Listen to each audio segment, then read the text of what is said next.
Shalom. All right, so as promised, I had to make my video about Lupercalia, which we actually call it Valentine's Day, and there's several reasons for that, but I'm gonna get a little bit into why it's called Valentine's Day and all the other stuff. Now, keep in mind that this is information that I have gotten via the History Channel and other sources. And I'm going to be honest with you. They'll even tell you that no one knows the exact origin of Lupercalia, but we're not really going to discuss that. We're just going to discuss what they do know about Lupercalia and how you practice it, because once you hear some of the ways that Lupercalia is practiced, then some of our Valentine traditions will start to make a little bit more sense. And it's almost like they took two stories and kind of intertwined them.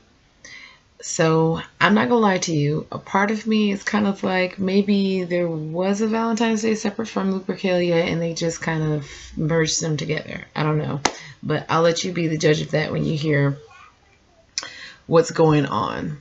Okay, so let's just get into what Lupercalia is. It's basically an ancient pagan festival that is held each year in Rome on February 15th. So that already is very significant because it's the day after we celebrate Valentine's Day. Although Valentine's Day shares its name with a martyred Christian saint, some historians believe the holiday is actually an offset of Lupercalia. And unlike Valentine's Day, Lupercalia was bloody, violent, sexually charged celebration awash with animal sacrifice, random matchmaking, and coupling in the hopes of warding off evil spirits and fertility. So you'll find this very common in a lot of pagan festivals. Fertility, fertility, fertility. They're always trying to ward off evil spirits and be fertile. So it's, like I said, it's very common in a lot of these pagan festivals. And pagan is just anything that's not Christian, really. So it's basically synonymous with saying Gentile. So Romulus and Remus. Lupercalia has been traced back to the 6th century BC, and according to Roman legend, the ancient king Amulius ordered Romulus and Remus, his twin nephews and founders of Rome, to be thrown into the Tiber River to drown in retribution for their mother's broken vow of celibacy. A servant took pity on them and placed them inside a basket in the river instead. Now, here's the thing. This sounds a lot like Moses and how he wound up in Pharaoh's house when Moses' mother placed him in the basket in the Euphrates, and it's the Nile, I'm sorry, and he floated upstream to Pharaoh's backyard, I guess you could say, and the daughter of Pharaoh found him, and she took him in as her, as her own, and you know the rest. Excuse me for just 1 second.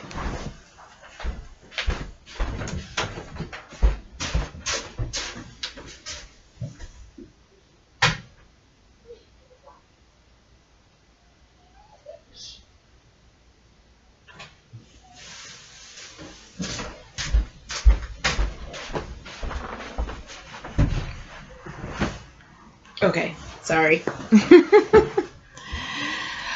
Okay, so this sounds, like I said, it's starting a lot like the story of Moses. So you'll see that a lot with a lot of these pagan stories, because here's the thing. Remember, the kingdom of darkness is coming to steal, kill, and destroy. So they want you to have doubt. They want to destroy any type of faith that you have in the written word, the manifested word, which is Yeshua, and so on and so forth. Okay.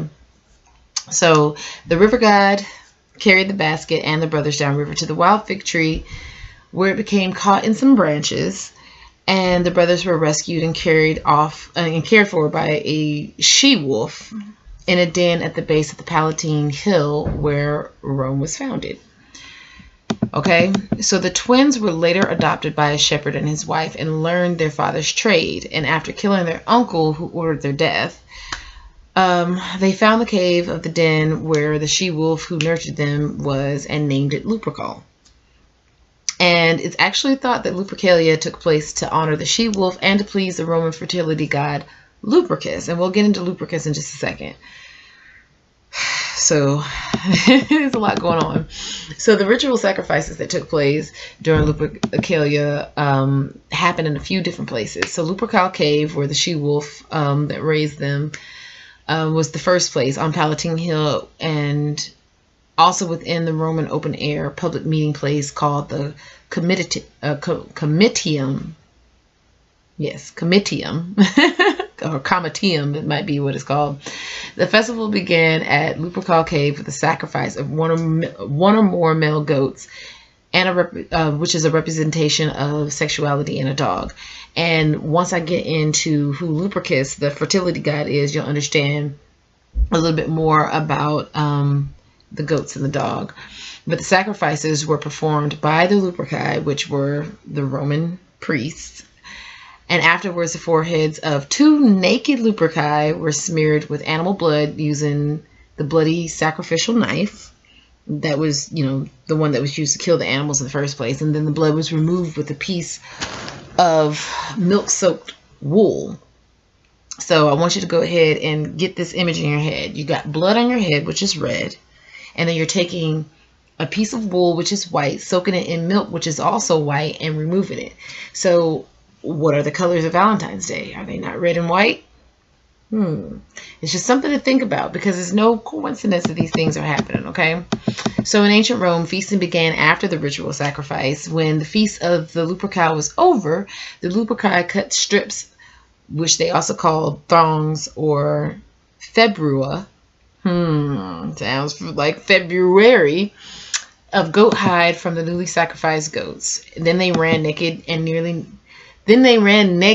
through Palatine, whipping any woman within striking distance with the thongs. And the women actually welcomed these lashes and even bared their skin to receive the fertility rite, because they thought that it would actually, a lot of barren women thought that it would cure them of their infertility. Because remember, Lupercus is the Roman god of fertility. So they feel like they're pleasing this deity by doing these things. So over time, the nakedness actually lost its popularity, and the festival actually became more chaste. And the women that were whipped on their hands the women were actually whipped on their hands by fully clothed men instead of these naked Roman priests. And Plutarch's Life of Julius Caesar. Caesar famously refuses a golden crown presented to him by Mark Antony during the feast of Lupercalia. I mean, it might be Lupercalia. I don't know. Who knows? But okay, so now we're getting into Saint Valentine. So there are actually several legends around Saint Valentine, but the most common one is that on February 14th, during the 3rd century AD, a man named Valentine was executed by the Roman Emperor Claudius II after being imprisoned for assisting persecuted Christians and secretly marrying Christian couples that were in love. Okay, so this is where you get the era of the, Valentine being about love and whatnot, but you also got to remember this Lupercalia that was celebrated on the 15th. So yeah, you see, it's kind of fishy and sketchy already. So as the story goes, during Valentine's imprisonment, he tried converting Claudius to Christianity, which enraged Claudius, and he ordered Valentine to reject his faith or be killed. Obviously, Valentine refused to forsake his faith, and he was beheaded. It also says that another story that happened during Valentine's imprisonment, after he tutored a girl named Julia, which was the blind daughter of his jailer. And the legend actually states that God restored Julia's sight after she and Valentine prayed together. And on the eve of his execution, so this is February 13th, because he was supposedly executed on 14th. On the eve of his execution, Valentine supposedly penned a note to Julia and signed it from your Valentine. So that's where we get the Valentine's Day cards, supposedly. Some historians believe more than one man named Valentine may have been executed by Claudius II. But despite the ambiguity surrounding Valentine and his life, the Catholic Church declared him a saint and listed him in Roman martyrology, I guess is how you pronounce it, as being martyred on February 14th. So, thanks to St. Valentine's reputation as a patron of lovers, he became synonymous with romance. And in the late 5th century, so this is a whole century before Lupercalia was supposedly, started taking place, Pope Gelasius I eliminated the pagan celebration of Lupercalia and declared February 14th a day to celebrate the martyrdom, you get what I'm trying to say, of St. Valentine instead, although it's highly unlikely he intended the day to commemorate love and passion. As a matter of fact, in some modern biblical scholars warn Christians not to celebrate Valentine's Day at all, since it's thought to be based on pagan rituals. So I guess I would be that biblical scholar. I don't call myself a scholar, but I guess I'd be one of the people that they were talking about. So it's true that Valentine's Day uses some of Lupercalia's symbols intentionally or not, such as the color red, which represents the blood sacrifice during Lupercalia, and the color white, signified by the milk used to wipe the blood clean and represents new life and procreation. But like many ancient traditions, there's a lot of haziness around the origins and rituals of Lupercalia, and that is a fact, because when I was even doing my research on this, it was hard to really find something specific. Everything was just very kind of vague and hazy. So Lupercalia is no longer a mainstream public celebration for obvious reasons, because nowadays if you beat your dog, then you're likely to be beheaded. So I highly doubt they're going to be sacrificing dogs. Which, I'm not saying it's okay to beat your dog, but you know what I mean. You know what I mean. Anyway, but some non-Christians still recognize the ancient event on February 14th instead of Valentine's Day and celebrate in private. So there are some non-Christians that actually celebrate Lupercalia in the modern day on February 14th instead of 15th. And they do practice these in private. But I said I was going to tell you about Lupercus. So, sorry. In ancient, Lupercus was actually an ancient Italian deity who was worshipped by shepherds as a protector of their flocks against the wolves. And at the same time as the promoter of the fertility among the sheep. Hence, he was called, and I can't pronounce his name, is Innus, and I can't pronounce the other name, which is Ephialtes. So maybe I'll put those in the link, and you can pronounce them. Well, the link in the description. Well, I put it in the description. That's what I meant to say. So on the north side of Palatine Hill, which, remember, Palatine Hill is where Romulus and Remus founded Rome. There had been in ancient times a cave, the sanctuary of Lupercus, surrounded by a grove containing an altar of the god and his figure clad in a goat skin, just as his priests and Luperci. The Romans often identified Lupercus with the Arcadian Pan. So we're not talking about Peter Pan, which actually I could go through a whole different rabbit hole with that one, because Peter Pan is actually talking about the Arcadian Pan, but we're talking about the Arcadian Pan as we know him. The if you've ever seen Narnia, Tomnus, the man with the horns and the goat bottom half, that is how Pan looks. So, and a lot of people will actually have actually identified Pam and Baphomet as being the same deity. I should say false deity, because they are just principalities that have exalted themselves in the place of God in man's eyes. But the festival celebrated in honor of Lupercus and his priests was Lupercalia, held on February 15th. So we already talked about that. And during the ancient purification ritual, his priests sacrificed 2 goats and a dog at the Lupercal cave. Goats because Lupercus was a god of shepherds, and the dog because it guards the flocks. So you remember I said we were going to get more into why they sacrifice goats and dogs during this. And then afterwards, they march clothed only in goat skins of the recently sacrificed animals through the streets of Rome, and they hit the spectators with straps made of goat skin. Childless women in particular would walk up to them, believing that being hit by the Luperci would release them of the shame of having no children. Because of the great exuberance associated with the festival, Emperor Augustus forbade men who were too young from participating. So, back in ancient times, biblical or not, even nowadays, it's for a woman to not be able to have children. Society looks down upon women, especially back then, because children were actually considered, you were considered rich the more children you had, because the more children you had, the more hands you had to tend your land, which means that if you wanted to, you could expand your land. Children were like hired help, only without the hired part. You didn't have to pay them. You just told them what to do.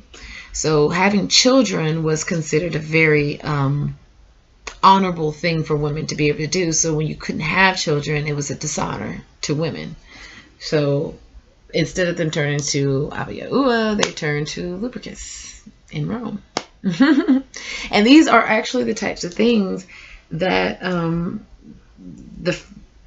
the original, well, not the original, because we're talking about 3rd, 5th, and 6th century with this stuff right here. So we're not talking about Paul, but we are talking about, the ones that followed after him, and Peter and whatnot.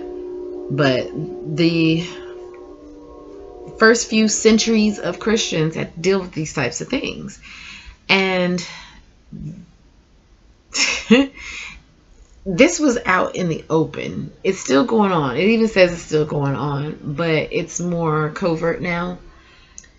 So people don't know now to fight against it or preach about it, because now they don't know. It's behind closed doors. It's done in the dark.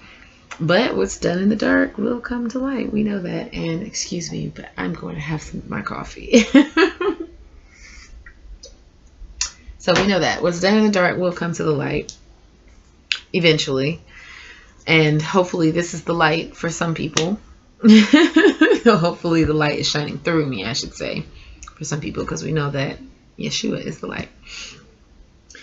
But yeah, so Lupercalia, like I said, I'll be 1,000% transparent on this. I know it was on the list of things that I was told to make a video about. This goes along with the series American Pantheon.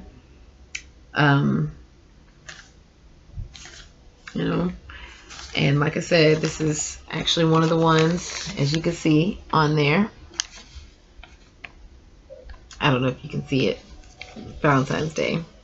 And I had Thanksgiving just kind of recently added on there. I know I got like a little grease stain on this paper, but I was told to do it, so I did it. Easter's on here too. Now I do know a little bit more about Easter, but Valentine's Day, it was very hard. It was very hard to find. The only thing that I can say is, Cupid.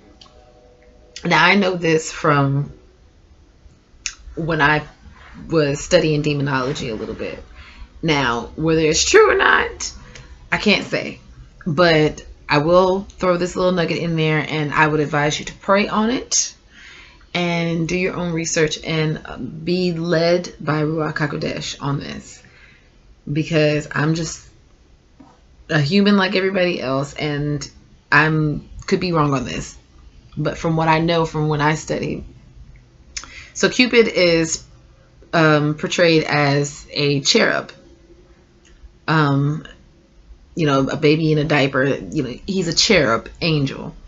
The only other cherub that I can think of that's actually listed in the Bible is Hasatan himself, which I actually recently found out that his angelic name was not Lucifer, it was Halel, and that'll be another video. But anyway, Hasatan, he was a cherub, one of the cherub that guarded the throne of Yahuwah, and you can find that in Ezekiel 28. Just read the whole chapter, because at first it's talking about the king. I can't remember which king it's talking about, but it transitions somewhere around like the 10th or 11th verse, and it starts talking about Hasatan and not the king. But he was a cherub. So now we're kind of getting a little bit more into, you know, the traditions and, you know, how you can kind of gauge these to be satanic, because during the times that I was studying demonology and everything, I was studying the hierarchy of demons and whatnot, and Cupid was actually listed as a demonic entity. And like I said, this is one of the ones that I am not 100% sure on. I'm 100% sure on Samhain, Yule / Saturnalia, and on Easter. But this is one of the ones that I put it on the list. I did what I was told. I'm not 1,000% sure. I do know this for sure. We are supposed to celebrate love every day. If you're doing it every day, like when any relationship I've ever been in, I don't celebrate Valentine's Day strictly because I don't want to commercialize my love for you. You know what I'm saying? Like, I would much rather receive a random gift or act of love on June 7th. And I said June 7th because that's just the most random date that I picked out of my head, than on a day where everybody else is celebrating this. Because to me, it's almost like you're just doing it because everybody else is doing it. And that's very artificial to me. I don't like artificial love. That's how the world loves. I want love how Yahuwah loves. So in closing of this video, I'll just leave you with that. Be led by Ruach HaKodesh on whether or not you're supposed to celebrate. As for me, like I said, I want that genuine, authentic, you love me on some random day versus on a commercial holiday where everybody is showing random acts, well, not random acts, but showing acts of love, even though the day before and probably the day after you're probably cussing each other out. But on February 14th, let me give you some chocolate and some roses and take you out to dinner. You know what I'm saying? It's just very ugh. And I've always been a person that I've never wanted to do what everybody else does anyway. So this is my Lupercalia video. I'm sorry it's not more eye-opening and enlightening. I'll put the links to the 2 sources that I found that I didn't throw out, because I found more things, but you know, they are just kind of, I'm never about adding confusion, and they had a whole spirit of confusion with them. Like, it's almost like the person that wrote it didn't even know what they were talking about. So I didn't want to throw that in there. At least the 2 sources that I do have, you could tell that the person that wrote them was a little more confident about what they were writing. So pray on it. Everything that I say you should pray about, actually. I'm just human. Pray about it. And then, like I said, my comments are always open. I'm going to leave the video up regardless of what is in the comments, just because I was told to make the video. But yeah. All right. Well, I love you guys. Shalom.